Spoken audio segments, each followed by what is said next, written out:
1 semester of law school. 1 semester of criminal justice. 2 experts. I'm Kristin Caruso. I'm Brandi Egan. Let's go to court. On this episode, I'll talk about the first fugitive ever captured by America's Most Wanted. And I'll be talking about the murder of Ashley Peoples. Okay, this is it. This is it. The moment you have all been waiting for. Donald Trump has been impeached. Okay, Kristin. Is that not what's happening? No. Oh, wait. It's something just as exciting, maybe more so. It's the themed episode of Let's Go to Court. We are covering cases covered by America's Most Wanted. That is correct. And how did this get decided? Jesus.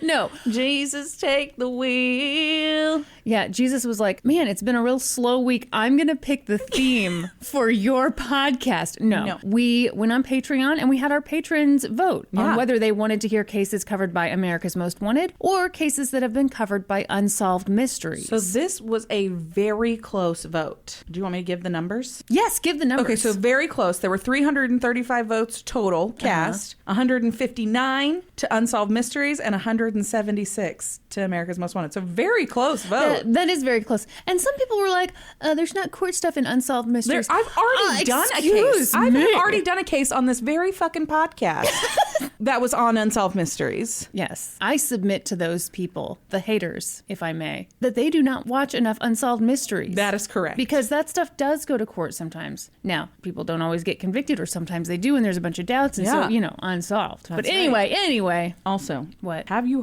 rumored that there's a reboot in the works for Unsolved Mysteries? Do you think I have not coming heard that? To Netflix? I'm on a special newsletter. You get the Unsolved Mysteries newsletter? It's me and one other person. Probably you.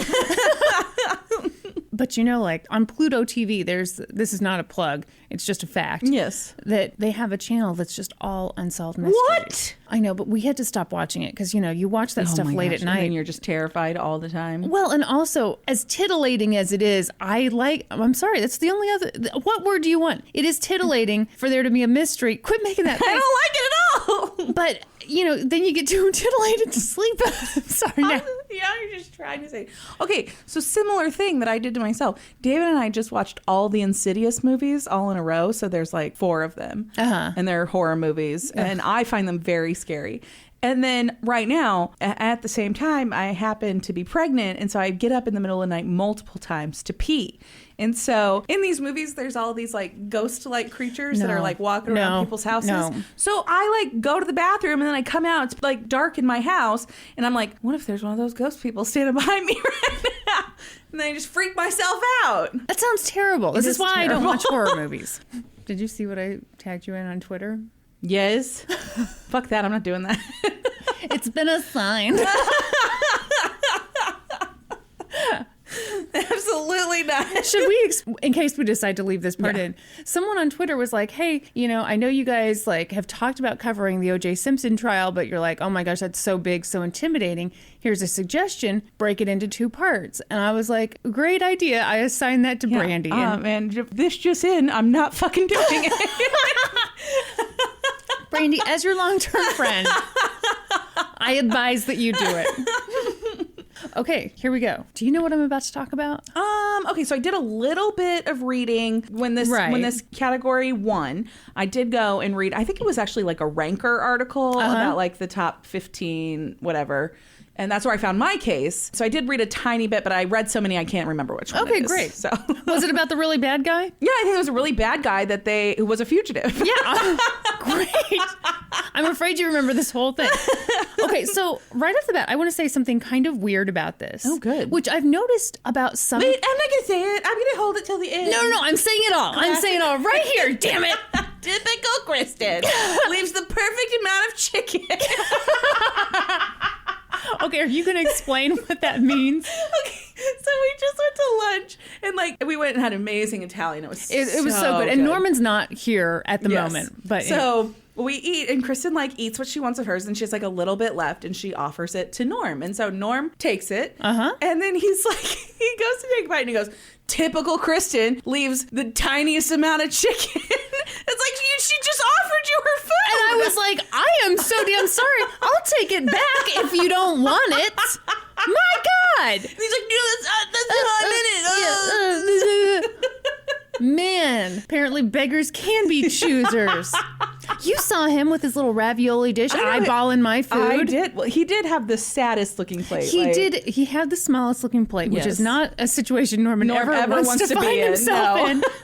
And then he made the mistake of he wasn't paying attention, and the waitress took his sauce away, which he was going to dip the bread in. It was a whole thing. Guys. And then I only gave him the tiniest bit of chicken. Anyway, he's a growing boy, Kristin. How dare you? I love him dearly. Okay, so the thing I was going to say about this case that is a weird thing that I've noticed about 80s cases. Okay. Sometimes with 80s cases, it's like they're not old-timey enough for anyone to have gone back and done a really cool deep dive into them. And so this is one of those cases where there's not a bunch of great articles that go in depth on what this guy did. Mm-hmm. So that's concerning. So here's what I did. Murderpedia does have an entry on him. Some of the articles on there I thought were better than others. One got the victims' names wrong, which is not great. Anyway, so there's not even a Wikipedia entry for this guy. Yeah, there's not on my guy either. Interesting. Which is shocking. I was shocked too. But anyway, so what I ended up doing was I got what I could from the internet, and then I went on newspapers.com and I found a bunch of articles from back in the 80s. The reason I'm mentioning this is because I feel like sometimes when I do that, there's a greater chance that I will have missed something. Oh, right. But, I did my best, and I went through What more can we ask? A ton of stuff from Indiana newspapers. God bless them. Okay. Wonderful. So you're saying this happens in Indiana? No, I just really like Indiana's news coverage. Would it have been easier if I did this where the guy actually lived? Right. Okay, so this is the story of the first fugitive ever profiled on America's Most Wanted. I had to physically hold myself back from singing the Brady Bunch theme song there, Kristin. This is the story of a lovely lady. All right. No, there's nothing lovely about this guy. Oh, I also have in my notes here, just a warning, this guy sucks. For some reason, I was genuinely surprised by how awful he was, and I had to remind myself, it's America's Most Wanted. They're not, It's not like America's, we kind of hope we find these guys. Hey, this guy's kind of a pain in the dick. It'd be nice if we could catch him. No, it's the Most Wanted. Most Wanted. Okay. David James Roberts was born in Perth Amboy, New Jersey, which sounds made up, but I Googled it. It's a real place. And it looks lovely. And he was very enthusiastic about being a criminal. So I don't have much on his early life, but one article said his first adult arrest happened when he was 22 years old, which I don't think they call them adult arrests, but we get the idea. Yes. He probably had a bunch of stuff as a juvenile. A juvenile record, yeah. A while later, when he was in Indiana, he started doing this super fun thing where he would go up to a woman, he'd rape her, rob her, and lock her in the trunk of her car. Oh my gosh. Yeah. Great guy. So he did this to at least 2 women before he was caught. Oh. Yeah. So you might be thinking, gee, that's really terrible. I bet he went away for a really long time for that. No. No, he did not. For whatever reason, he was only convicted on armed robbery charges. So he was sentenced to 12 years in prison. Wow. While he was in prison, David participated in some sort of prison riot, that involved a lot of people. Yeah. Anyway, yada, yada, yada. 6 years into his sentence, he was released on parole. So now it's December 12th, 1972. Sorry. I was waiting to unzip my vest. Unzipped it so fast. Well, I was, trying to get on with the story, but then it made too loud a noise and you made a face, and now everyone knows that I just took my vest off. Took your clothes off. And I'm topless telling this story. Please, Kristin, stop sexually harassing me. So now it's December 12th, 1972. And our boy Dave. It's my half birthday. It's also Norm's half birthday. Oh, gosh. Okay, I made fun of you for always being obsessed with your half birthday. Yeah. But then the last time when I asked you, why are you obsessed with it, it made me kind of sad. Yeah. Do you want to tell people why you're obsessed with your half birthday? Yeah, because that's the day that you got to bring treats and celebrate your birthday if you have a summer birthday. So let me tell you a very sad story that I just learned today. What? So my brother-in-law, James, so my sister, Casey told me this today, because the episode that came out today when we're recording this is the one that we dedicated to her birthday. Yes. Both our crimes had something to do with her birthday. And she said, you guys got pretty close close to my half birthday because their half birthday was just a couple days ago. So, and she said that James, her husband, had never heard of a half birthday. He didn't really know what that was. And I was like, that's weird. What about school? And she said, so his birthday. Oh no. Is it summer and winter break? Yes. His birthday is June 24th. So his half birthday is December 24th. Brandy, your baby. I know. This little baby. Yeah. Isn't going to get to celebrate their birthday at school. It's going to be real sad. Poor baby. And poor James. Yes. Poor James. I felt really sad for him. Should we go bring him treats right now? We should. Yeah. He'd be like, what the hell? Let's leave right now. Okay, we're back. So our boy Davy, he is free as a bird on parole. Great. A bird that has to check in with the other birds. Yes. Less than a year after he was released, he went to a store in White River, Indiana, and got himself a new set of tires. The shop put the new tires on, and David was like, thank you so much. And he drove off into the sunset without paying. Oh. So Bill Patrick was... What? How did he get his keys without paying? Usually that's how the exchange happens. Well, maybe it didn't back in the 80s. Maybe. But also, I think this guy was fairly charming, just from the little that I've read about him. Yeah. Yeah. Didn't seem like a super bad guy. All right. So, he drives off with his new tires. Yeah. Didn't pay a thing. And Bill Patrick was the manager of the store. And I think he handled the situation like any manager would. He called up the police, said what happened. And of course, David got into big trouble. He was charged with robbery, and he was all set to go to trial, with Bill Patrick being, I guess you could call him the prosecution's star witness. Yeah. But that trial never took place. Did Bill Patrick die? Mm-hmm.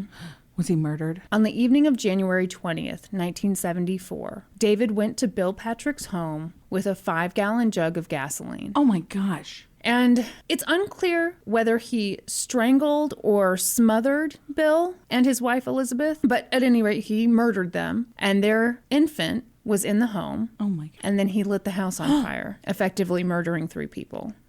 I read in one other article, most of them don't mention this, but I believe the couple also had another daughter who was a little older, and she was at a friend's house. Oh my gosh. Over some tires? This guy's awful. He's just pure awful.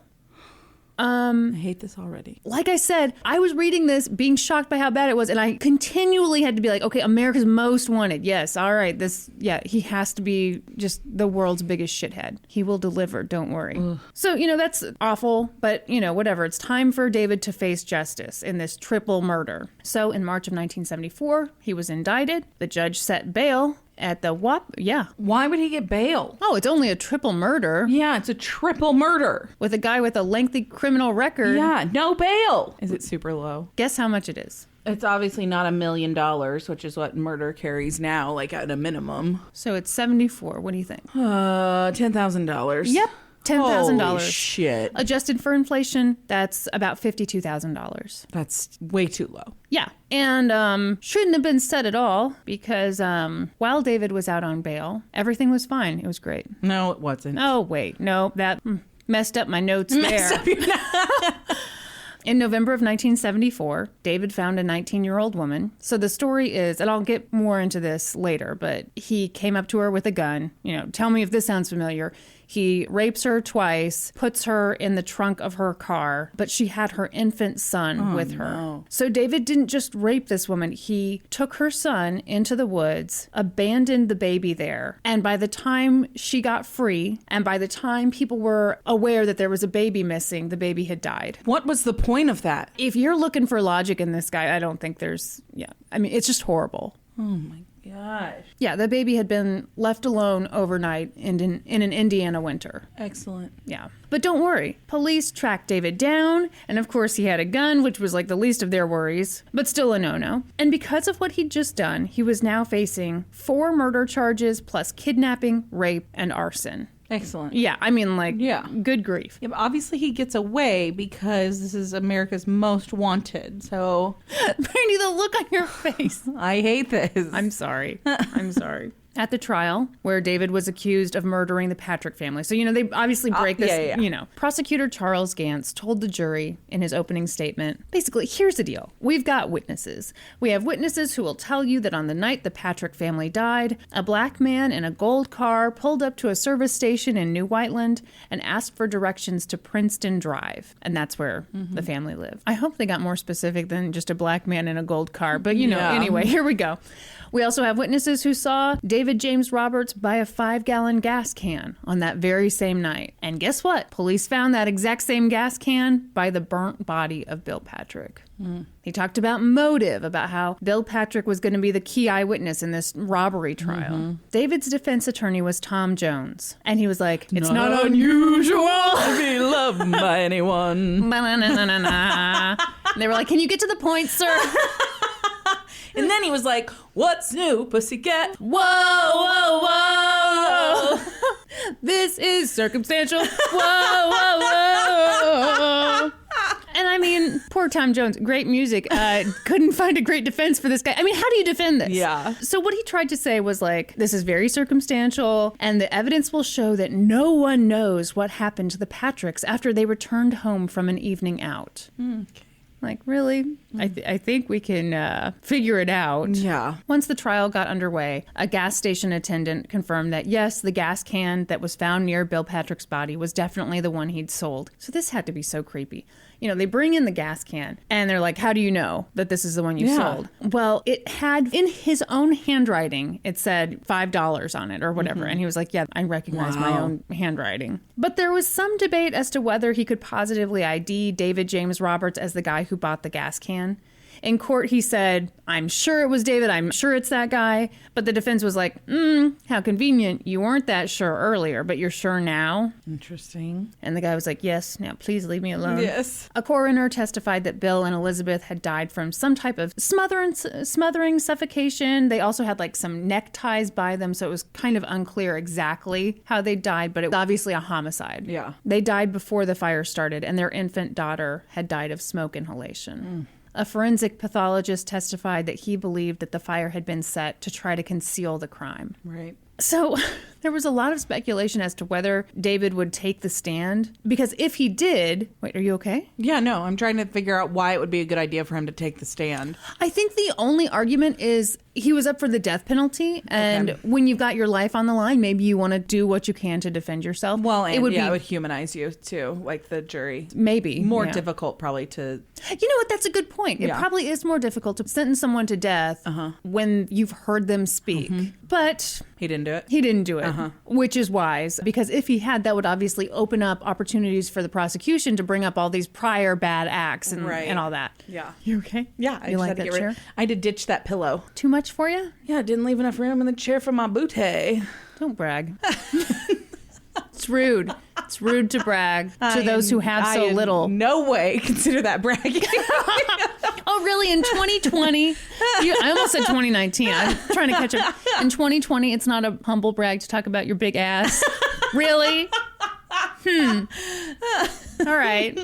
I'd like everyone else to weigh in on Twitter, please. So the jury deliberated for 4 hours, and they found him guilty. Yes. David James Roberts was sentenced to die by electric chair. How did he escape from prison? Wouldn't you like to know? I would. Can you please tell us? Stay tuned for next week. No! Part 2, Electric Boogaloo. Oh, and I just talked about the electric chair. I'm sorry. How shocking. Oh. Sorry. That's the sound of everyone turning this podcast off. Okay. So at some point, due to some very boring, drawn-out arguments about Indiana state law, which I'm not going to go into because I fell asleep reading about it, David's sentence was commuted to 6 life terms. Oh, okay. Fast forward to 1977. Now, how many years is that? 3 years, I think. Okay. Yeah. Now, David James Roberts was on trial for raping the 19-year-old woman. And as I told... Oh, you okay? I have like a big gas bubble right here. It's called a baby. It's called a baby. You're not going to be able to belch that out. Oh my God, don't push it out.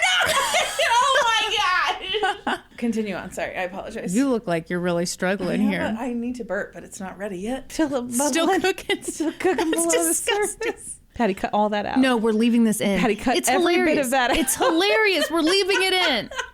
Is this where we say we've got an editor? I know, we should introduce Patty. You guys, we have an editor now. We're official. Oh. We're like such a big deal now. We are. We're hugely famous. We have exactly one employee on our payroll.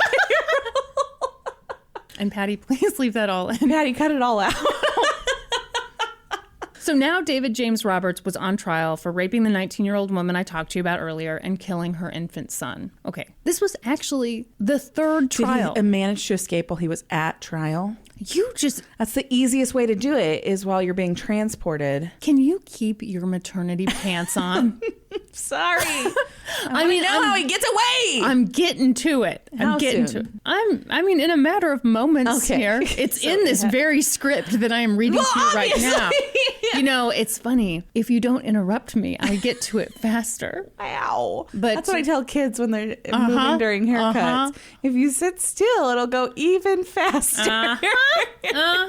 Now Kristin's in slow motion over there. What is your favorite color? You stop it. If you had to pick one. Black. Because it is the most dominant of colors. Would you please go? So this was the third trial for this rape and murder. The first trial ended in mistrial. The second trial ended in a hung jury. So here we are for the third time. Oh my god! And all you can think about is, when does he become a fugitive? But the prosecution's like, can we just get this over with? Also, can you imagine being the victim? First of all, you have to go through this shit. And then 3 trials? Yeah, no. Ugh. So the victim said that on the night of November 14th, 1974, she was driving along, and as she reached an intersection, I don't know if she had to come to a stop or she slowed down. As she did that, a man she now identified as David James Roberts came up to her with a gun. He forced himself into her driver's seat and drove her to the parking lot of an apartment complex. Okay, see here. What? One thing. What? I mean, I'm not going to be able to climb over the console of my car into the passenger seat. It's simply not happening. So what happens when a guy's like trying to force me at gunpoint to get into the passenger seat? I've thought about this a lot. I think the struggle here is she had a baby in the car. Yeah. So she's not going to get out and run. Yeah. She's going to stay in that car. Yeah. You know? And I don't know if he necessarily had her, you know, move through the car or if he had her get out and go around, but like, she's not going to abandon her baby. Leave Absolutely your not. Yeah. Yeah. Yeah. This story is horrible. I mean, the whole thing's horrible, but I just... Ugh. Yeah, I think we've all picked up on that, Kristin. There's one idiot out there who's like, is this bad? Is it bad? It's bad, sir. There, now we're covered. Yeah. Okay, so he raped her twice and locked her in the trunk of her car. And of course... Oh, God. Did you have no warning? Oh, my God. Very little control over this body these days.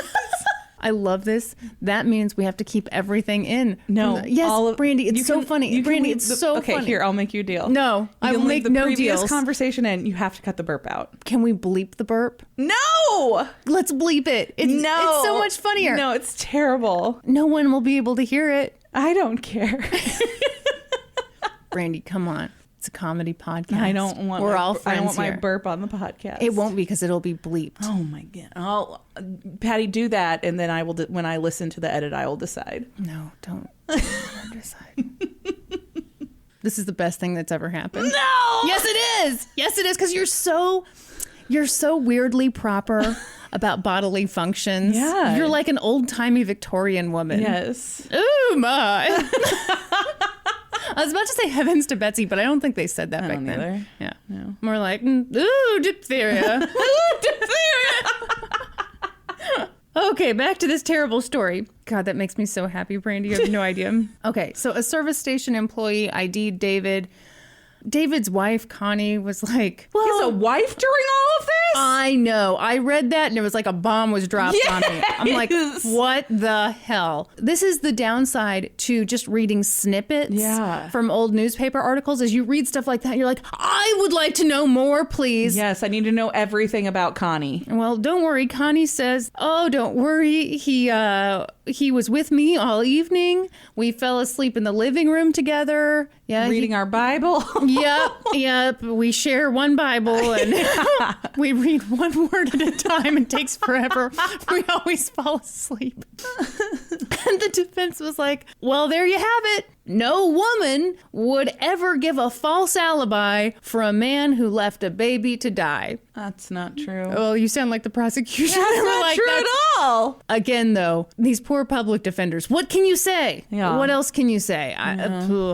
So the prosecution was like, for sure, a woman would do that. I mean, it just depends on the woman. Like, and I mean, I'm sure she wasn't being treated well anyway. And the jury agreed. They found him guilty of kidnapping, rape, and murder. In other words, the justice system was like, here, buddy, have some more life in prison. You're locked up forever and you're never getting out for sure. And that's the story that has nothing to do with America's Most Wanted. How does he escape? So the connection to America's Next Top Model?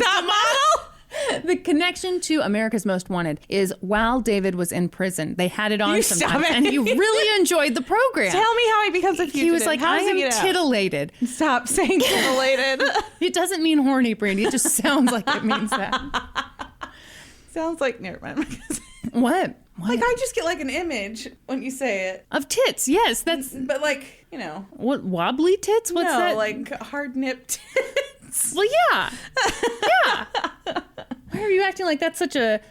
Excuse me, folks. I was just interrupted. My phone went off because Taylor Mack is now following us on Twitter. Taylor Mack, I hope you hear this Mack, and you poop your pants. Yes. I hope you're pleased with yourself for interrupting our podcast. Damn it, Taylor. Maybe I should silence my phone. Could be a lesson for me. Anyway, so David didn't want to do life in prison, Brandi.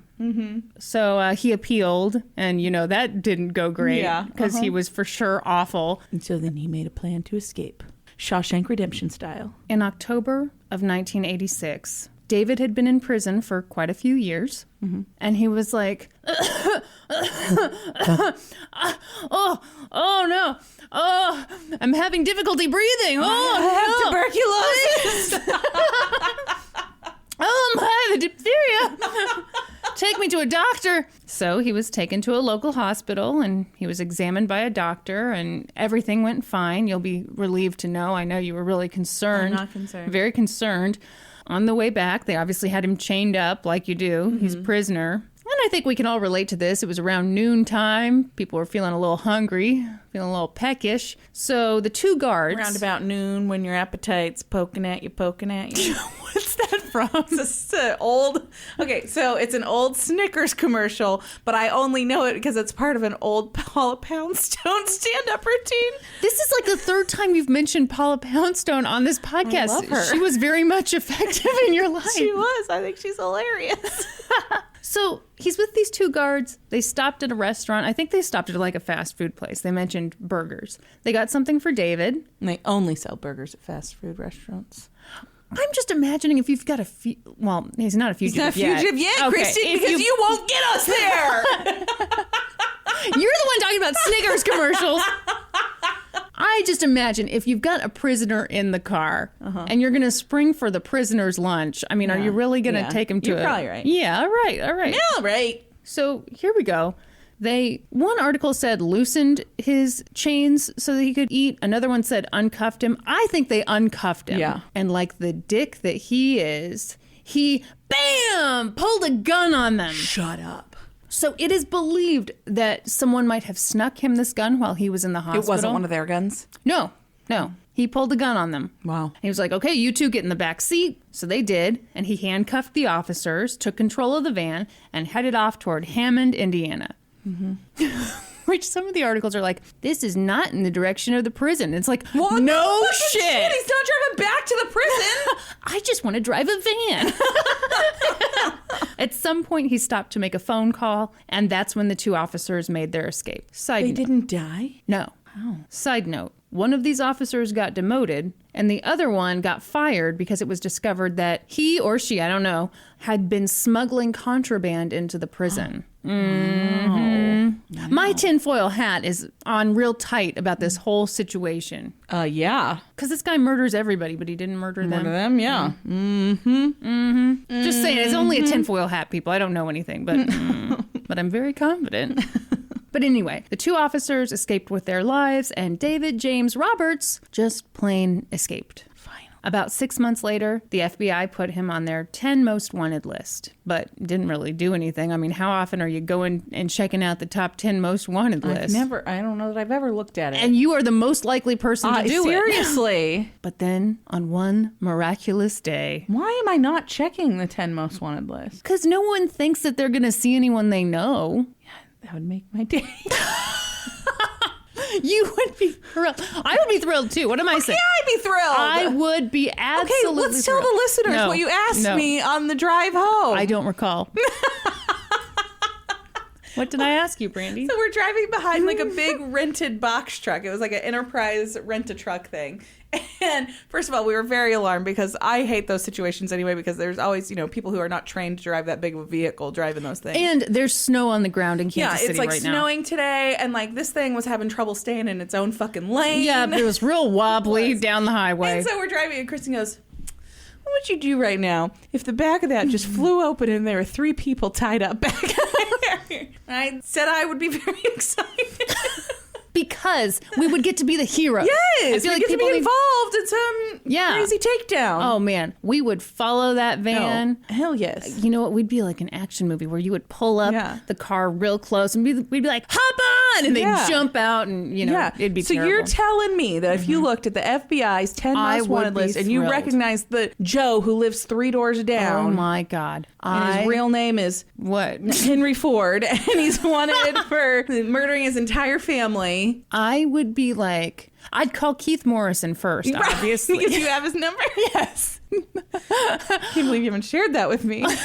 Who am I fooling? I'd be thrilled to help out in a crime situation. Yeah, absolutely. So anyway, he's on the 10 most wanted list. Didn't do anything until one miraculous day, a fantastic brand new TV show changed the world. I'm talking, of course, about America's Most Wanted. That was my James Lipton impression. Excellent. It debuted on February 7th. Wait, is he the actor studio guy?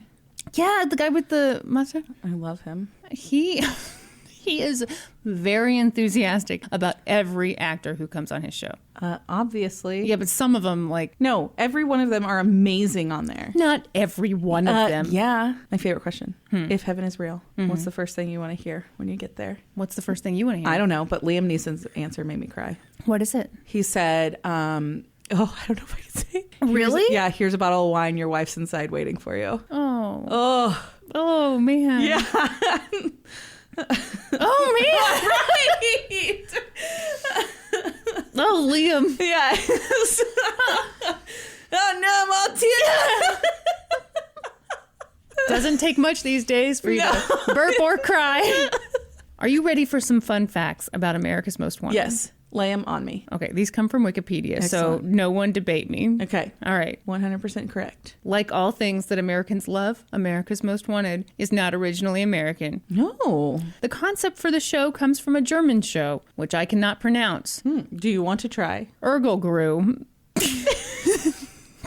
Please. That's an Office joke. Oh. That you would get if you were cooler. I like The Office. I don't... You say you like The Office. I've seen almost every episode of The Office, but I've not. It's not one I've seen like everyone a million times. That is the most offensive thing you could say to me. I've Why? seen almost every have. episode of The Office. It's possible that I have seen every episode. Okay, well, the last couple seasons are real rough. They're terrible. Yeah. But anyway, it also takes inspiration from a British show, which I can't pronounce because that's English, and I'm great at English.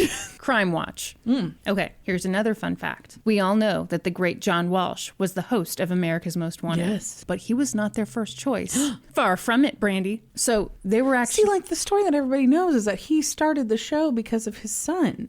That's not true. Hold on to your pants.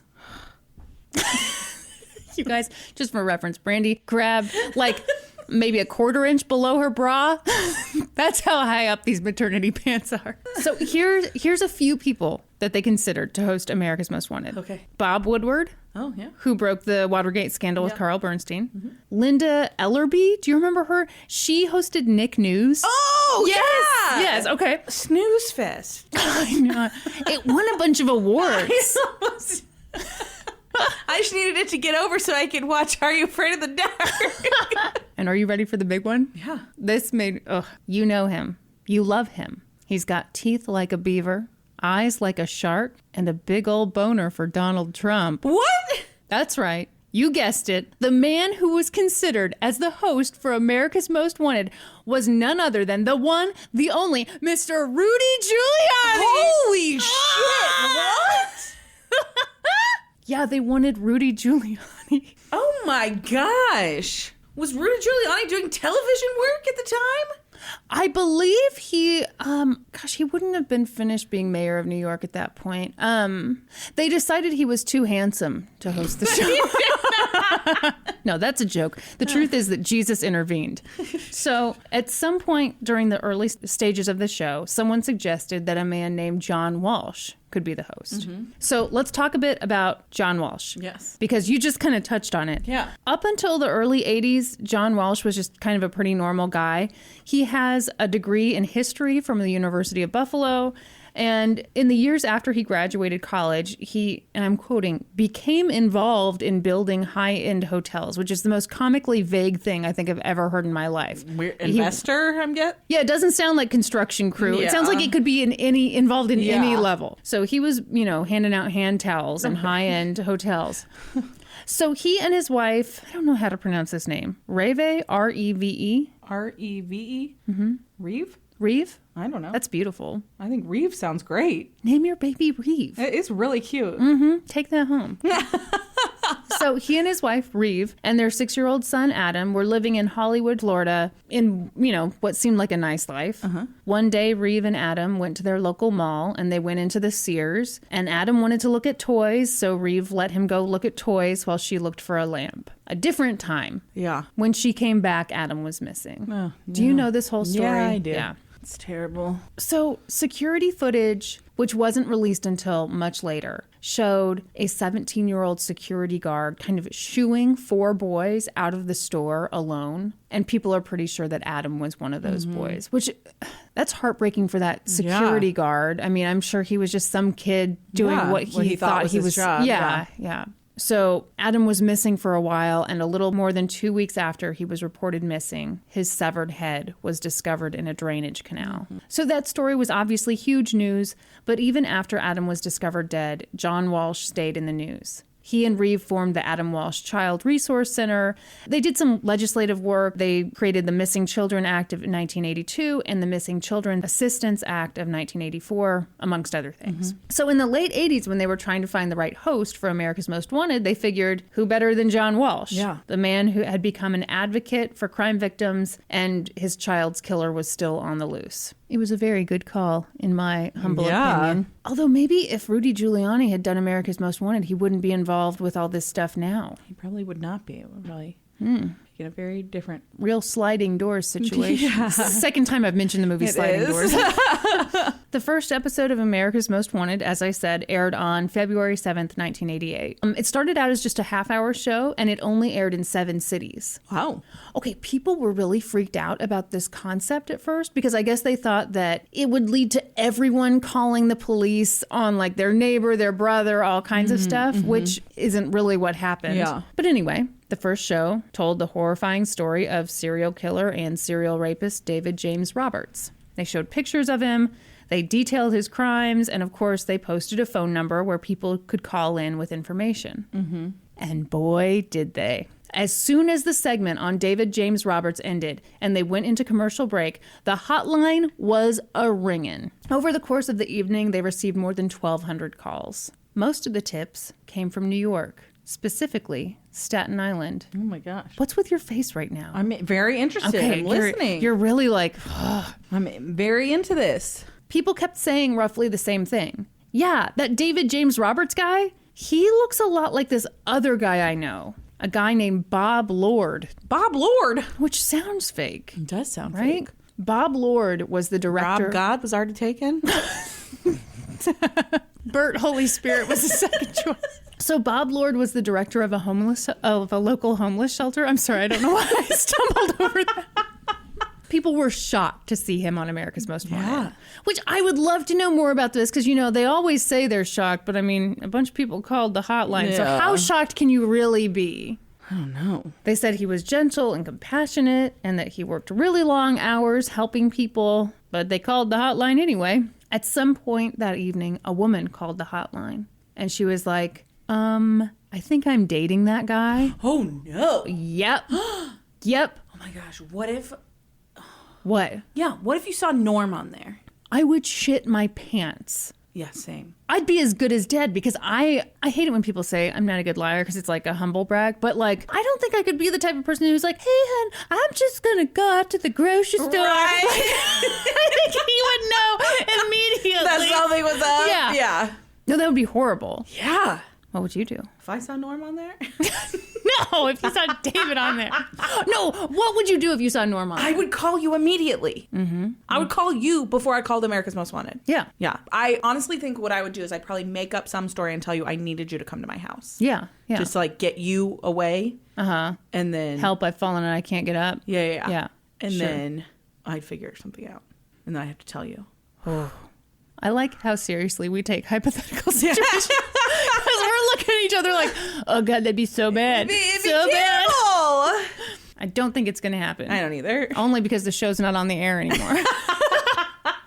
So she's like, I think I'm that guy's girlfriend. And they were like, oh, but what? She's like, yeah, he's in the hospital right now. He's pretty sick. You guys should probably go get him. So the investigators were like, screech! That's the sound of them like peeling driving. out, Yeah.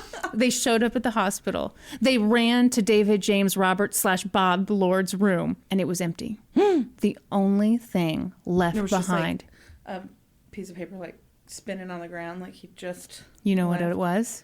What? It was a copy of the TV Guide, and it was opened to a promo for America's Most Wanted's coverage of David James Roberts. No! Okay. Here's the thing.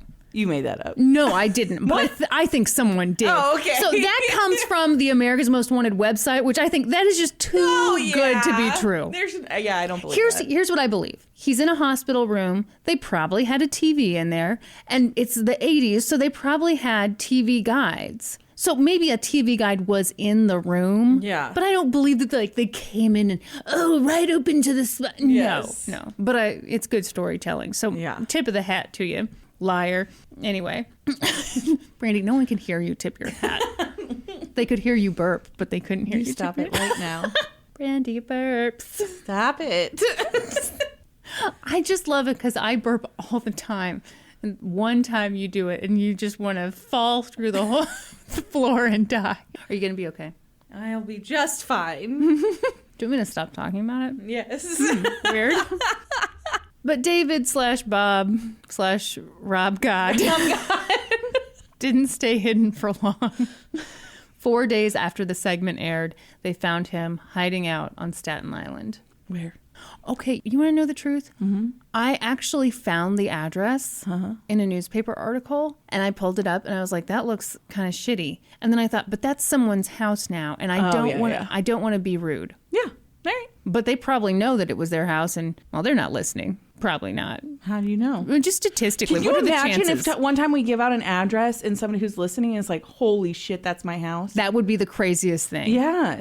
Almost as crazy as you watching America's Most Wanted and seeing Norman on there. With no glasses. That's all he's done. It was, and we find out that he's really like 56 years old. That would kill me just because I hate age gaps so much.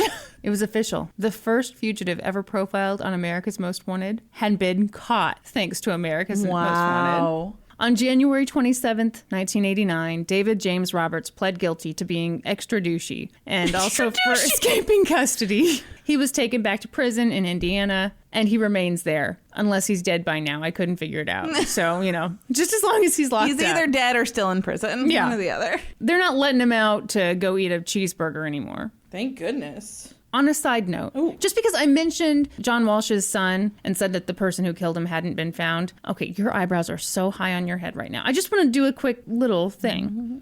Okay. What? Just curious what you're going to say. Do you have theories? There are many theories. Well, I'm just going with the most popular one here. Okay. Oh, Lord, should I keep my big mouth shut? What are you going to, depends on what you're going to say. Otis Toole? Yeah. Okay, all right. All right. So the most popular theory is that Adam was murdered by a serial killer named Otis Toole. Otis was in the area at the time of the murder. There was some evidence connecting him to the case. At one point, he confessed to it. At another point, he recanted it. Otis ended up dying in prison in 1996 while he was serving a life sentence for other murders. But in 2008, the police officially said that Otis Toole had killed Adam Walsh, and they closed the case. Wow, I didn't know that. I didn't know it was officially closed. It's officially closed. Wow. Breaking news, about 10 years old. 12 years old. And that's the story of America's Most Wanted's first episode. Very good. I wanted to find it so bad, but you can't. You can't, yeah. Ugh, killed me. Yeah, I could find like a little clip of the one I'm doing, but Yeah. They're hard to find. I know. Hold on. Un momento. So I'm kind of excited for this one because this is one that I know the name, but I know nothing about the case. So I thought that I recognized the name too, but once I read the details of the case, I didn't know anything about it. So Oh, well, then maybe I'm full of shit too. I think there's an actress who's named this, and so that might why it sounds familiar. Okay. But anyway, this is a tough case. It sucks. This is the murder of Ashley Peoples. Patricia. Nope. You know what? You have trouble with the name Patricia. Is that what you're about to say? Yes.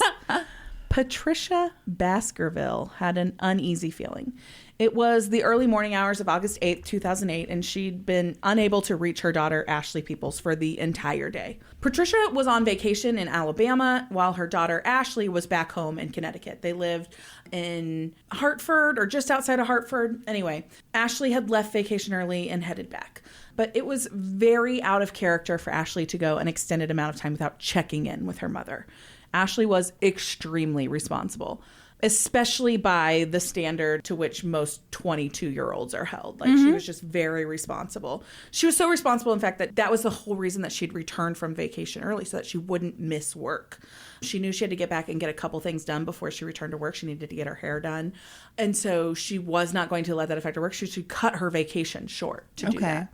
She took her job in the business office of a CarMax very seriously. So Patricia knew that Ashley had plans the whole day that she went back. She had to get her hair done. She was going to get her nails done. She was going to get her eyebrows done. And based on a picture I saw, I think Ashley got her hair done like in braids. So it's something that would take several hours. Oh, okay. Yeah. And so it wouldn't have been unusual for all of these things together to take up the whole day. Sure. So initially, Patricia wasn't like that concerned about it. But when she woke up like with a start at like 2 or 3 in the morning and realized that she'd never heard from Ashley, she was very concerned. Have you said what year it is? It's 2008. I've not said what year it is, but it's 2008. So Patricia called her husband, who was Ashley's stepfather, and his name was William Baskerville, and he was a reverend like in a church in the Hartford area. He was back home in Connecticut, and so Patricia's like, has Ashley come home? Have you heard from her? And he was like, no, she hasn't, and no, I haven't heard from her. And again, it's like 2:30, 3 o'clock in the morning, something like that. So at that time, Patricia sent Ashley a text telling her to call her as soon as she got it. And then she told herself that Ashley must be out with friends. Like, she's a 22-year-old girl. Like, surely she's like living up her last day before she has to go back to work. Right. And she managed to quiet her mind enough that she went back to sleep. Okay. Just after 7 o'clock that morning, Patricia woke up to her phone ringing. And relief spread through her when she saw Ashley's name on the screen. She was like, oh, great, thank goodness, she's getting back to me. So she answered the phone, only it wasn't Ashley. It was Ashley's friend, Siobhan Coachman, and she told Patricia that she was worried. She said that she'd been at the salon with Ashley the day before and that she'd seen Ashley get into an argument with this guy that she'd been dating. So I'm going to give this note here. Okay. Most of the articles that cover this case call this guy her boyfriend or her ex-boyfriend. But Ashley's family says that this is not accurate.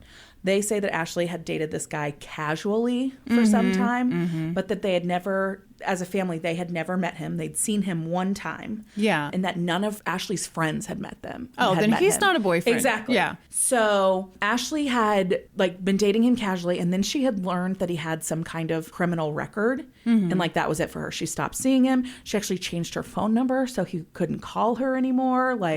She immediately cut him off. Yeah. So anyway, Siobhan is talking to Patricia, and she relays to her what she had seen the previous day. First, they were at the salon, and Ashley had gotten a call from this guy that friends and family only knew as Red. That was a nickname that he went by. And he was pissed.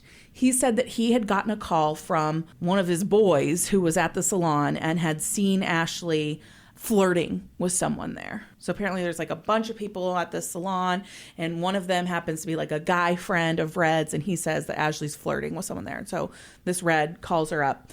I hate this guy. Pissed. Yeah. Give me a break. So Ashley talks to him on the phone and then like got off and everything seemed fine. Like Ashley was back to normal. What are you doing over I'm there? sorry. I'm putting on lotion. It's the lotion you got me. I love it. Excellent. By the way. So sorry. I just made a ton of noise. it's totally fine. So Ashley gets off the phone, and while there had been an argument on the phone, Siobhan said Ashley was totally normal once they got off. Like, they continued their conversation. I bet this guy was such a douche. They probably argued all the time. So she's like, oh, whatever, we're done. Yeah. So a short time later, this red guy shows up at the salon. He comes in. Ashley goes and talks to him. They talk for a few minutes. And then Red leaves the salon, goes out, gets in his car, drives away. Another few minutes pass, and Ashley gets another call from this guy. And now he's like yelling into the phone so much that Siobhan can hear what he's saying. He's asking like specifically about some guy who's there at the salon. Good Lord, dude. Yes. And so Ashley gets off the phone and she's like exasperated at this point. And she told Siobhan that Red was coming back and wanted to talk to her. And so at this point, Ashley gives her phone to her friend Siobhan and says something to the effect of, Red likes to break phones during arguments. And so she's like, can you hold my phone so he doesn't break it? Oh, shit.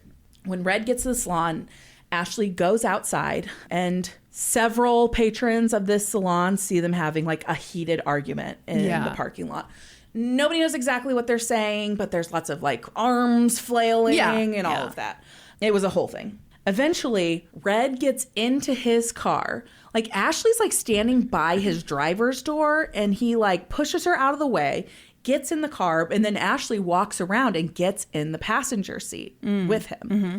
And as she either, like, turns to, like, look into the parking lot or maybe even turns to see her seatbelt as she's putting it on, he punches her in the face.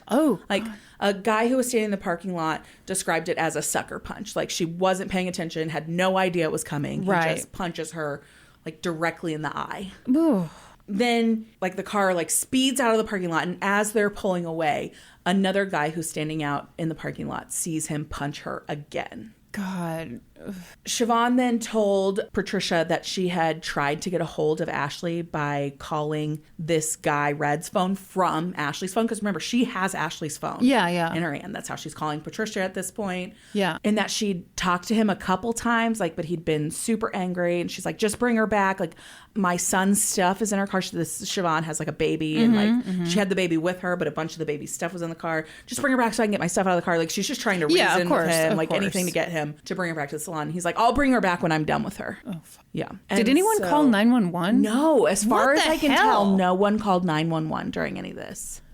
So many of the people there, it seems, knew Red in some way. That maybe it was like not getting involved in that or like a respect thing. I don't know. But it seems that no one... People are also very weird about domestic violence. Absolutely. Where they feel like, oh, well, it's just between those two. It's none of my business. Yeah. So, no, as far as I can tell, no one called 911 at that point. So Siobhan tells Patricia that this was the last time that she had seen Ashley. She'd been unable to get in contact with her since. And so Patricia said her reaction immediately was actually that she was angry with Ashley.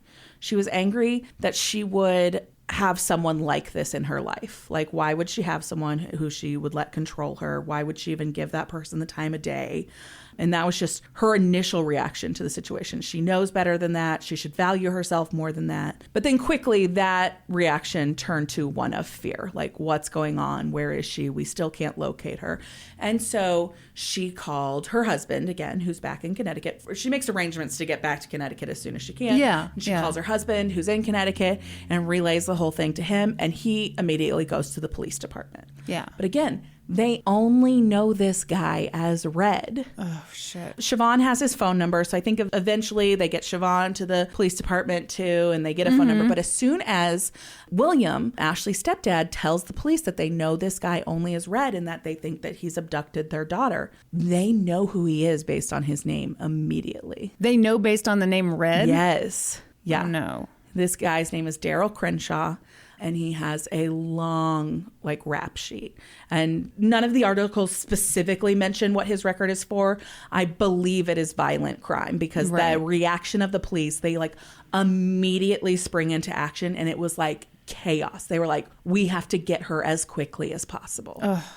So the police are working to contact anyone that they know knows Darryl Crenshaw. And so they start tracking people down. They talk to Siobhan. They, she has Ashley's phone. They, make attempts to reach this Darryl Crenshaw guy by his phone, and nothing's really working. So they end up talking to one of Ashley's coworkers. So by this time, Ashley has not shown up to work, and so people are concerned about that. Mm-hmm. So you got multiple people not communicating with each other who are concerned about Ashley's whereabouts. Right. So this woman that Ashley works with is actually the person who introduced her to this Darryl guy.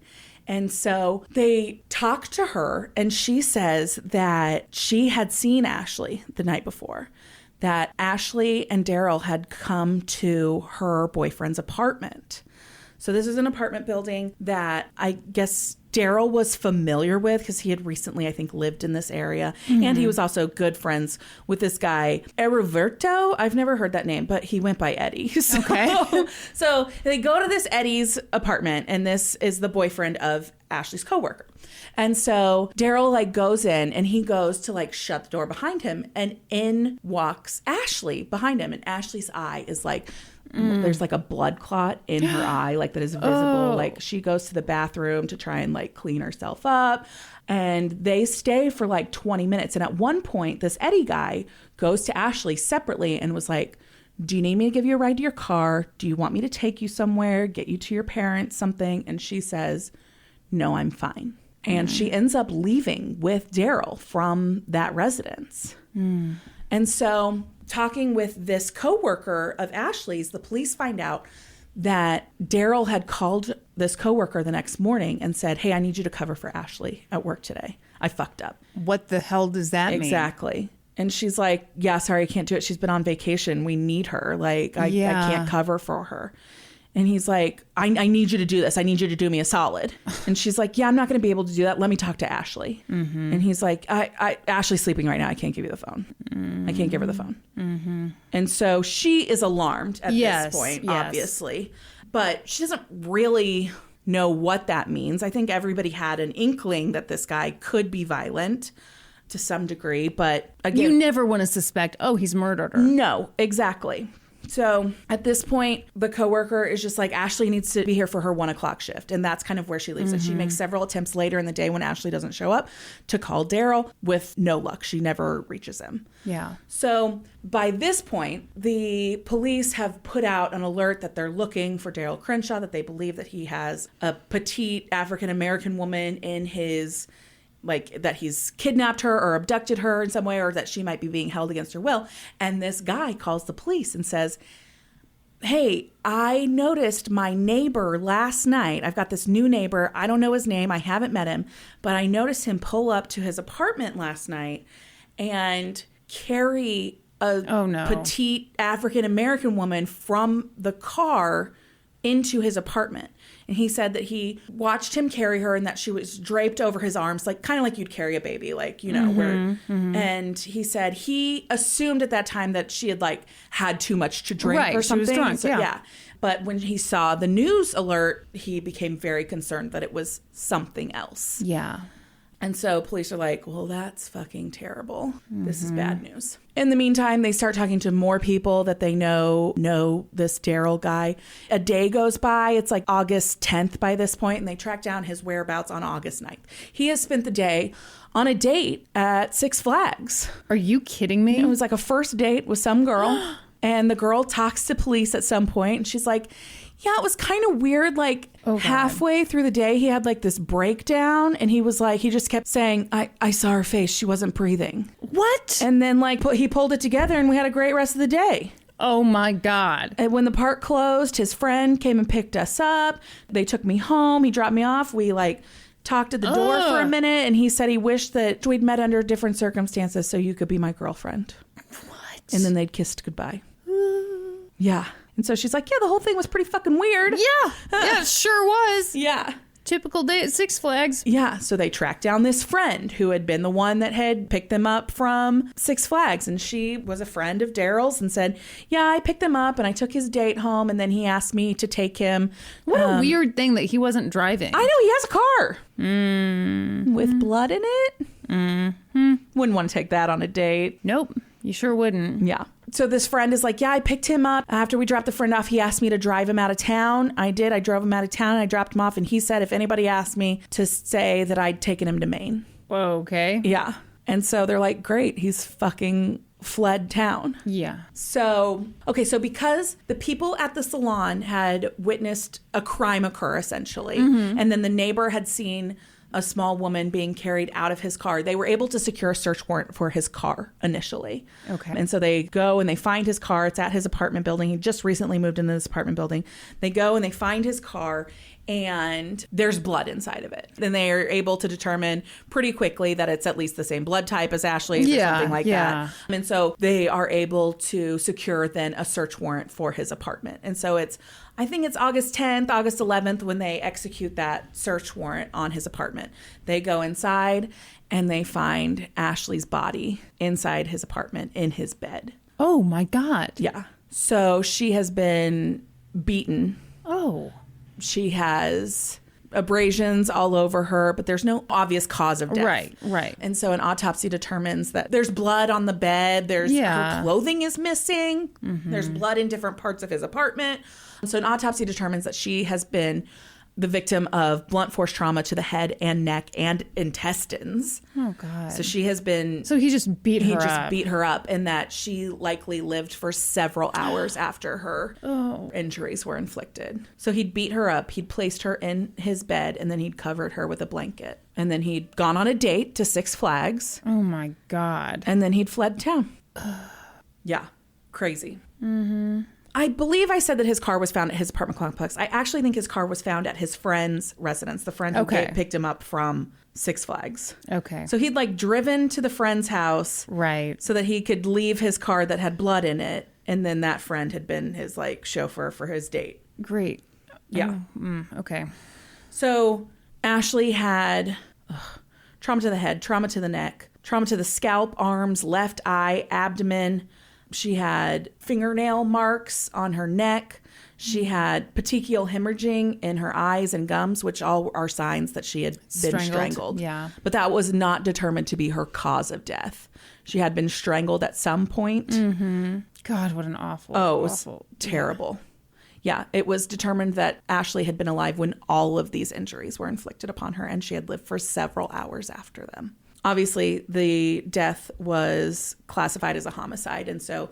no kidding. Yeah, and so these two incidents, so the murder actually happened in, I believe it's Infeld, which is near Hartford, and the kidnapping itself happened in Hartford. So they move forward with charging him in both of these cities, with one with kidnapping and then one with the murder. But they don't know where Darryl Crenshaw is. And so at some point, they decide that they are going to get this story told on America's Most Wanted. Hell yeah. And they get a segment run multiple times on America's Most Wanted.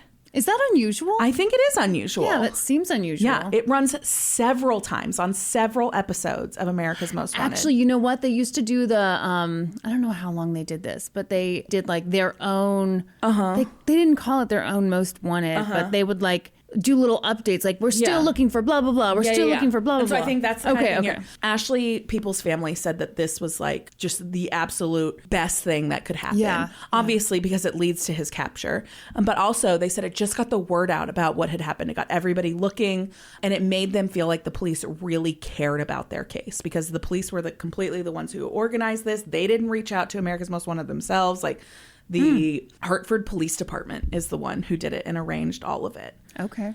When the first segment ran, something was released to the public for the first time, something that had not been told before. So on August 18th, Ashley's father, her stepfather, this William Baskerville, he got a phone call from Darryl Crenshaw. What? It was like a very quick conversation, somewhere between 30 and 60 seconds. He said that he was sorry about what he did to Ashley. He said he didn't mean to do it. And he asked William, who is a reverend, he asked him to pray for him. And he asked if he could be forgiven. And so you don't get forgiven when you go on the run. Yeah. So William is doing everything he can to keep him on the line. So he's telling him, yes, he has forgiven him, all of this stuff, but he isn't able to keep him on the line long enough that they're able to go back and trace the call or anything like that. So they release this information. And so it's just like a little piece that gives, a little bit extra. Like, it's not a mystery who did this. This guy has called and he has said, I did it. Yeah. And so this is airing. And it turns out that there's a very specialized group of people who love America's Most Wanted. Do you know who those people are? People like us? No. What? Inmates. So I was right earlier. Inmates love America's Most Wanted. Because they feel like they might see someone they know? Yes. Yes. Well, no, that would make sense. Yes. So this guy is watching America's Most Wanted. It's January of 2009 by this point. So we're almost 6 months out from when this murder, I guess we're 4 months out from when this murder happened. And this guy is watching it and he recognizes Darryl Crenshaw as this guy that he had been in an immigration holding cell with in Mexico. Really? Only he didn't know him as Darryl Crenshaw. He knew him by some other name. Of course. So he calls up America's Most Wanted and he's like, hey, I think I know this guy. I think you'll find him in Mexico. He's claiming to be from Jamaica and he doesn't have papers to back it up. And so they're holding him in this immigration jail in Mexico. And so... Where in Mexico? Do you know? It does not say. All the stuff I found just said Mexico. Damn so I'm it, not Brandi. sure. I apologize. Make something up. I don't know. I can't even come up with anything. I'm sorry. This is like Billy on the street when he's name a white woman. And people just name a city in Mexico. So authorities call up this immigration place in Mexico and they give them this name that this guy has told them. And I can't remember what it is now. And I didn't write it down, of course, because I'm Kristin. Wow, you're really cool. And they're like, yeah, that guy's here. He claims to be from Jamaica. And I don't know the significance of this, but when he went missing, Patricia told authorities that she thought that he might be heading for Jamaica. Wow. I don't know what Ashley may have said about him. I don't know. Yeah. But she had told them that. And so when this guy says that he's claiming to be from Jamaica, they're like, okay, that's interesting. Yes. So what had happened is he had gone into Mexico and then he'd gotten, questioned about his status or whatever. And he's like, oh yeah, I'm from Jamaica. And then he had no papers to back it up. He couldn't prove who he was. He couldn't prove where he's from. And so they were holding him. Yeah. They go down there and he immediately admits to everything. Wow. He doesn't fight extradition. He's back in Connecticut in a day. Wow. Yeah. The articles say a matter of hours. So yeah, it was he was like, yeah, take me back. Yeah. Guess that holding cell wasn't too fun. It might not have been. Yeah. So he, like I said, is charged with 2 counts of kidnapping. So the first kidnapping was from when he took her from the salon in Hartford. And then the second is when he carried her into his apartment in Enfield. Enfield or Enfield? I think it's Enfield. Enfield, Enfield. I don't know why I think it's Enfield, but I feel very strongly. Okay, Enfield. I have a brother-in-law from Hartford, Connecticut. I know you do. It kind of makes me an expert. I know you do. So they are claiming when this goes to trial, the prosecution is claiming that these are 2 separate incidents. So they argue that when he got her in his car and punched her, that was the initial kidnapping. But then when she willingly walked into the friend's apartment and he offered to give her a ride to her car and she declined, that she was no longer being held against her will. So that's the end of that kidnapping.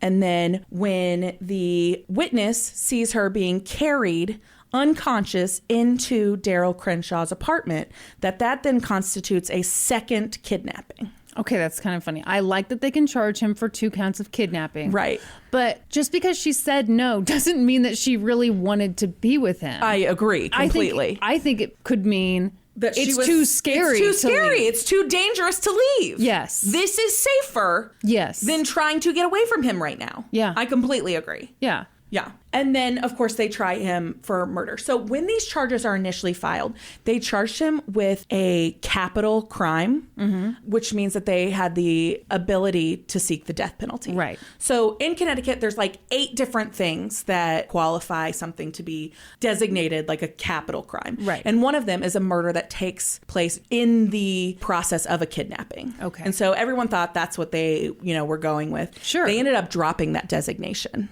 before trial. Really? Yeah, they did not designate it as a capital crime because I think it became too difficult to prove that the actual murder took place during the act of the kidnapping. Yeah, okay. Yeah. And so at first, Ashley's family is like, yes, 100%, we're for the death penalty. This is what he deserves. And so they were pretty upset when that designation got dropped. The jury trial moves forward and they lay out the 2 different kidnappings, and the defense has a weird strategy, I think. What is it? They completely admit that he is responsible for her death, for Ashley's death. But he never intended to kill her. And that is intent is required under Connecticut law to be able to convict him of murder. So they should be... You mean of first degree murder, right? What did I say? Of murder. So couldn't it... No, the defense says murder. They ask the jury to find him guilty of manslaughter or a misdemeanor count of negligent homicide. No. Yes, because they say the intent was not there. Oh, he just wanted to beat her up. Yeah, he never intended to murder her. Guy. And intent is necessary to prove murder. Yeah. And they also ask to... This better not work, young lady. So that's what the defense asked the jury to consider. They say that, first of all, this should be, a misdemeanor. And then not first degree kidnapping. It has to be second degree kidnapping because he only punched her those 2 times. Okay. What? What do you think the jury found? I'm hoping they told the defense to go shit in a hat. They found him guilty of murder. And thank you, yes. and shit in a hat. But they did actually find him guilty of second-degree kidnapping, not first-degree kidnapping. So what's the difference? I don't know what the designation is. I'm not sure. Okay. But they didn't agree with whatever the prosecution said about the kidnapping. All right. So he's found guilty on all 3 counts, and he is sentenced to 78 years in prison, which seems very low for me for kidnapping and murder. Yeah, but I mean, that's going to be the rest of his life, right? Yeah. All of the I'll allow it. are to run consecutively, not concurrently. So it's like the murder charge is this, I think he got 60 years for the, it was like 60 years for the murder and then 9 years each for each count of the kidnapping. Okay. So, and those run right after each other. So it is a 78 years, not, everything's on top of each other. He immediately appeals this conviction. One quick note before I get to the appeal. When he was found guilty, his parents were there for his entire trial, I think, which is to be expected. But when he was inspected as well. But when he was found guilty, he stood up like to be let out of court, and he gave his parents 2 thumbs up. What? Yes. Isn't that super weird? Like I'm okay? Or I guess that's what he was trying to do. I don't know. I thought it was pretty weird. Yeah, that's pretty weird. Yeah. He appeals his conviction, saying that there's no way he should have been found guilty on 2 counts of kidnapping because there was only ever 1 kidnapping. Okay, that's not how that works. So this goes all the way to the Connecticut Supreme Court. And they actually agree with him. Really? Yes. They said the prosecution didn't give enough proof that the first case of kidnapping had ended. Like there was no proof that she was no longer being held against her will. And so that doesn't give an opportunity for a second kidnapping to occur. So it all has to be considered 1 kidnapping. Well, that does kind of go along with what we were saying earlier. I agree. So, yeah. Yeah. I just don't want him to win anything. So he wins this appeal. Okay. And so he goes back to be resentenced, and he's resentenced by the same judge again. And she says, I intended to sentence you to 78 years. And that's exactly what I do today. Oh. Yeah. So he did not get a reduced sentence at all. He just got 1 charge dropped. Yes, exactly. And at that resentencing, Ashley Peoples' family is all there. And he stands up and he looks directly at them and he said, there's not a prayer I've made after that date that I didn't include everyone in your family. I know where I'm going to be for the rest of my life, and I've accepted that. Okay. Yeah. I'm not moved. I'm not moved either. Like, yeah, you should pray for them. Yeah. Ashley's stepfather said, I miss her. I really miss her. She was a good daughter. She was a good girl. He didn't have to kill her. Since his conviction, Darryl Crenshaw has made headlines a couple of times. Oh, good. For like good deeds and stuff? Oh, yeah, because he's just like a model prisoner. No, one was for possessing child pornography in prison. What? How? Ew! Yeah. Yuck. How do you do that in prison? So this is the craziest story. So he's like in his cell one day, and the guards get some tip, and they come and do like a surprise search of his cell. As soon as they walk in, he goes, you got me. And he takes a cell phone and he throws it as hard as he can against his cell wall. He breaks cell phones. Yes. And so they take the cell phone, they take a bunch of stuff from his cell. He manages, to me, it sounds like it was some kind of flip phone or a low grade smartphone because it like cracks the screen when he does it, but it doesn't break the phone. However, it does have a passcode, and so they can't get into it. So like a couple months go by and they're like looking through some other stuff that they've confiscated from his cell. And one of the things is like book that's got all these random numbers written in it. So they start punching in numbers to the phone. It's his password book. And one of them works to unlock the phone. And on the phone, they find a bunch of stuff about what's going on in the prison. And they also find a bunch of images of child pornography. Great. Yeah. Like, young children. Okay. Terrible. Yep. I know that he was charged with this. I could not find what additional stuff he got tacked onto his sentence for it. The second time that he made headlines from prison is when he was highlighted as having a profile on a dating service that matches up prisoners with women. Ladies. Yeah. There's someone better out there for you, I promise. Oh, my. Yeah. So that's the story of Darryl Crenshaw and how America's Most Wanted brought him back from Mexico. I can't. Oh, man. Yeah. The articles all say that America's Most Wanted is very popular with inmates. And it was an inmate who led It doesn't surprise me at all. Yeah. What could be more exciting than like the possibility of seeing someone you know? Yeah. Ugh. Well, that was terrible. It was. I've got a crazy story to tell you that's more lively than either of these. Oh, does it involve child porn? And if so, how much? It does not. Oh, great. No. Okay, so this is a run-in my parents had with the police yesterday. Okay, what is with our I know, right? Run-ins? Okay, go ahead. Okay, so it was like 7:30 yesterday morning. My mom is getting ready for work. My stepdad's retired, and so he's at home. And there's a knock on the door at 7:30 in the morning. And so Steve, my stepdad, goes and he answers the door, and there's two police officers standing there. And they're like, "Are you Steve Bourne?" And he's like, "Yeah." And they're like, "Is your wife Vivian?" What? And so Vivian is my mom's legal name, but nobody in the world calls her that. Okay, I was going to say, no. Yeah, nobody in the world calls her Vivian. She goes by Lynn, which is her middle name. And so he's like taken aback for a second, and then he's like, well, yeah, she goes by Lynn, but yes. And they're like, we have gotten a call from someone, and then they're trying to remember where this person called from. It's some M state, and they can't remember.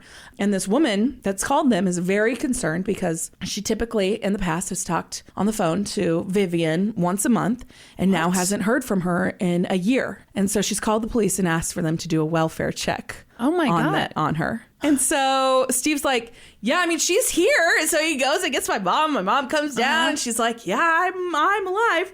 So it turns out that my mom's 90-year-old great aunt Marcia in frickin' Michigan has been trying to get a hold of her, but she has their old home phone number and they don't have a home phone anymore. And she's been trying to get a hold of my grandmother. My grandmother moved into assisted living, so she has a new phone number. And so when she couldn't get a hold of anybody, which my mom was already confused because they said that she talked to her every month, and my mom's maybe talked to her Aunt Marcia on the phone like 3 times in her life. Yeah. But when she couldn't get a hold of anybody, she called the police and asked for a welfare check. Oh, poor great aunt. Poor great Aunt Marcia. Very concerned. Steve almost got away with it. If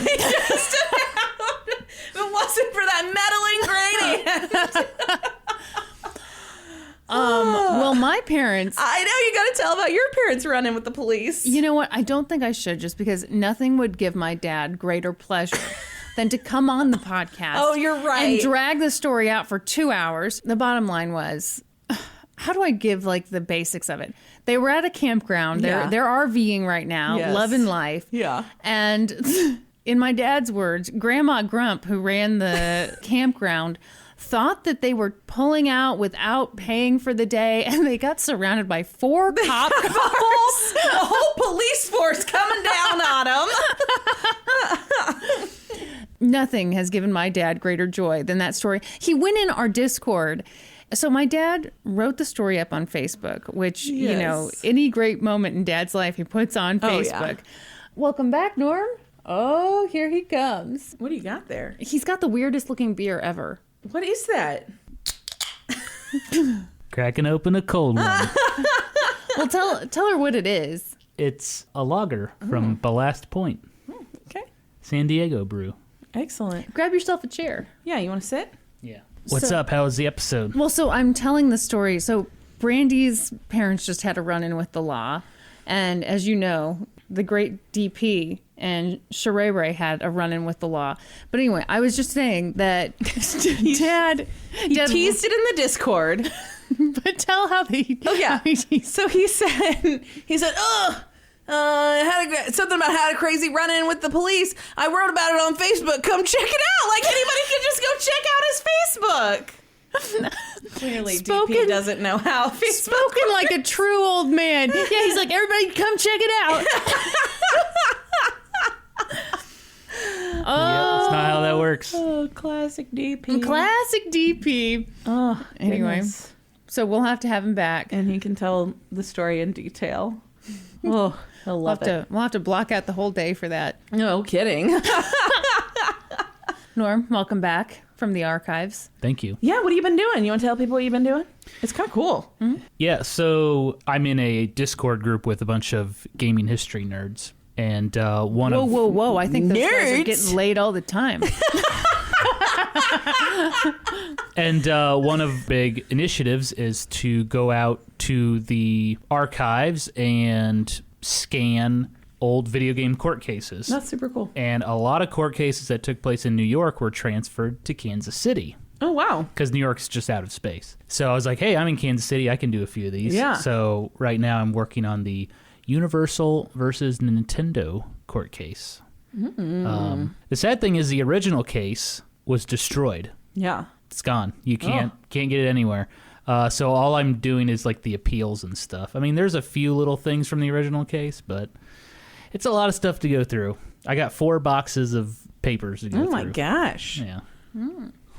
Oh, no. It's fun, though. You get some insight that you never see anywhere. Yeah, that's cool. So when are you guys going to go to the archives and research some cases? Probably never. Yeah, I can't say I'm unless we one day do like a new podcast where we do a deep dive into one crime. Yeah. Yeah. But I like what we're doing I like now. what we do, too. I think that would be really interesting. Oh.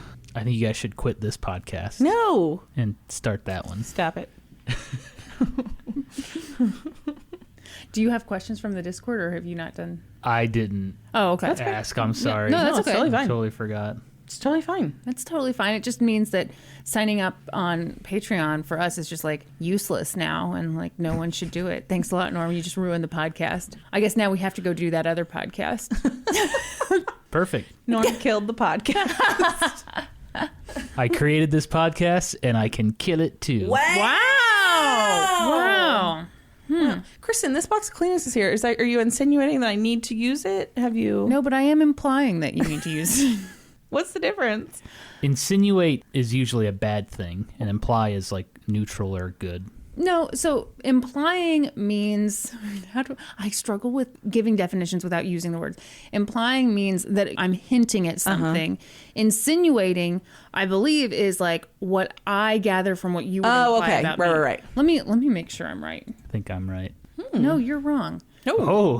Whoa. It's getting heated in here, guys. Oh!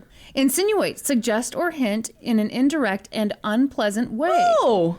Okay, now imply. Norm's right. Oh my gosh. Norm's right. Imply, strongly suggest the truth or existence of something not expressly stated. Seems like Norman was right. And it seems like you were insinuating that I needed to use the Kleenex. Listen, every now and then you cry. You're right, whether, I do. Whether for allergies or for just general emotion. So, that's exactly right. The Kleenex is on your desk, ma'am. Frankly. Chalk another one up for Team Norm. Hey, you want to talk about what we got going on Patreon right now? Yes, I do. Guys, hold on to your hats. On Patreon at the $7 level, you get bonus episodes, you get a sticker, you get a thank you card from us, you get into the Discord, you get to vote on episode topics, you get case updates, and now you get yet another bonus video. And this month's bonus video, Brandi made like the ultimate Midwest recipe. Yeah. Cottage cheese, Jello salad. It looks so disgusting. Norman, what was your reaction to the cottage cheese? We made Norman Jello taste salad? it.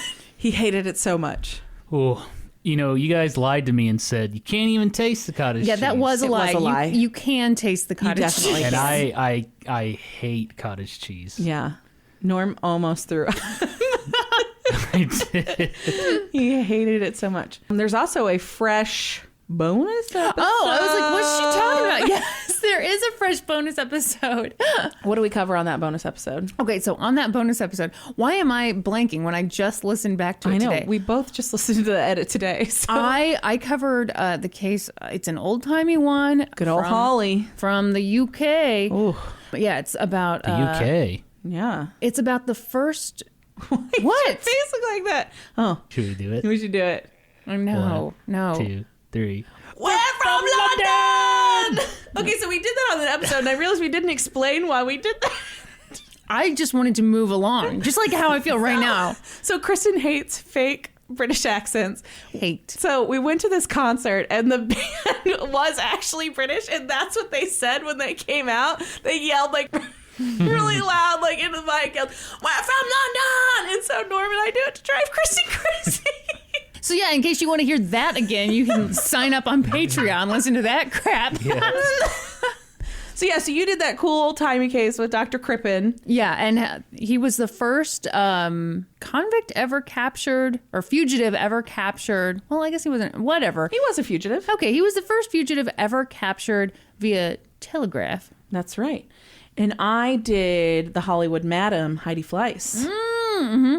You know what I just realized today? What? I have done 3 cases in a row that somehow involved America's Most Wanted.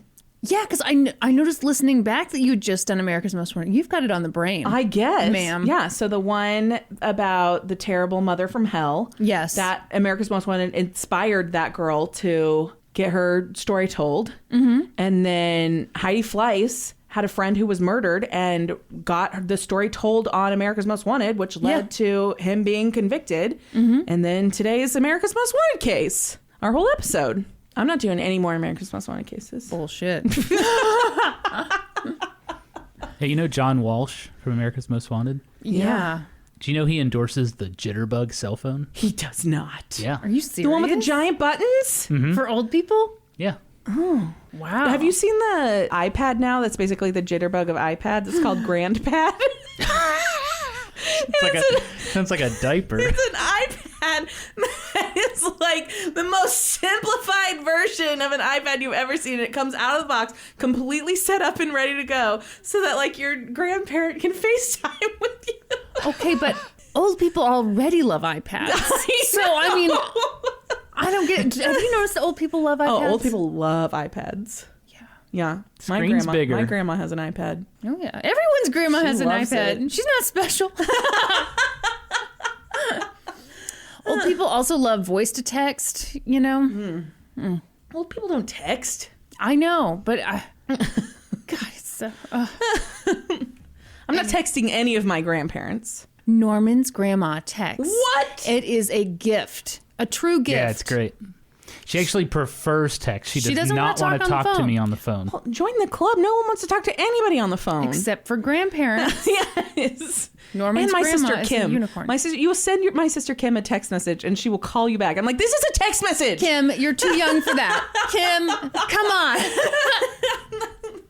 on. So anyway, the whole point of that was that we got exciting stuff going on our Patreon, so you should definitely join. Speaking of exciting stuff on Patreon, when you sign up at the $7 level, you get inducted onto this very podcast. That's exactly right. I was wondering where the fuck you were going with that. Really? This is what we do at the end of every episode. Is this I've got it new? pulled up, though. Oh, wow. I'm ready to go. Anyway, this week we are wrapping up with people's favorite beverages. Wonderful. Kristin, what should people do for this week's inductions? What do you want them to do while they're being done? You want them to watch an old episode of America's Most Wanted? I want you to put on a trench coat, walk down a dark alley, and talk seriously into a camera.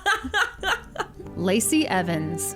Peanut butter porter. Taylor Mack. Oh, that's who followed us on Twitter in the middle of the episode. Taylor, this is your episode. Cold brew and a splash of almond milk. Alicia. Cider, but the alcoholic kind. Kennedy Daniels. Root beer. Ambrosia Shapiro. Chocolate milk. AZ Daisy. Dark and stormy. What's that? I have no idea. What is that? What's dark and stormy? It's a beer. Oh. I was like having trouble finding the drink because I didn't know what that was. Ashley Burke Capiello. I'm a beverage director, so literally anything with booze. Beverage director? What is that? I mean, I'm the beverage director of my own life, but it sounds like she's a little higher up on the chain. Jessica Bayardo. Tiesta tea, Maui mango loose leaf tea, iced. That's just a bunch of words. Mike Lecluse. A big pint or 3 of Guinness. Robin the Great. She said, I just like to be asked. Hannah Swartz. Big Red. What's that, red cream soda? Yeah. Yeah. Really popular with barbecue. Belinda Pilger. Fresh squeezed lemonade. Stephanie Newsom. Bottle of DP. Slushified. Oh, that's what I was my gonna say, dad that's what loves. your dad loves. Yes. That's like pretty much frozen. He calls it a recipe. He puts it in the freezer for like a couple hours and pulls it out. That's so funny. That's exactly what DP likes. Oh my gosh. Okay, this woman did not give us any help on her 2 last names, and she said, good luck. Okay. Tina Fernandez Carvalho. Mojito. Lucy Weber. Oh God. Lucy Weba. Gin and tonic. Oh God. I feel like people are just fucking us with their names now. I feel like I'm just terrible with names. I shouldn't be allowed to read anything. Anybody's names. By the way, welcome To the Supreme Court. Jeez. Thank you guys for all of your support and joining the Patreon. If you're looking for other ways to support us, please find us on social media. We're on Facebook, Twitter, Instagram, Reddit. Anywhere else? No, that's the it. places that we are. That's all the places. Excellent. If you think there's another place we should be, let us know.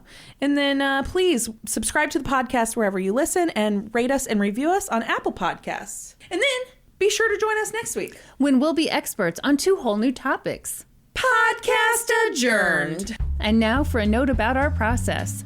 I read a bunch of stuff, then regurgitate it all back up in my very limited vocabulary. And I copy and paste from the best sources on the web, and sometimes Wikipedia. So we owe a huge thank you to the real experts. For this episode, I got my info from Murderpedia, Wikipedia, and newspapers.com. And I got my info from the Journal Inquirer, the Hartford Courant, NBC Connecticut, and the Court Record. For a full list of our sources, visit lgtcpodcast.com. Any errors are, of course, ours, but please don't take our word for it. Go read their stuff.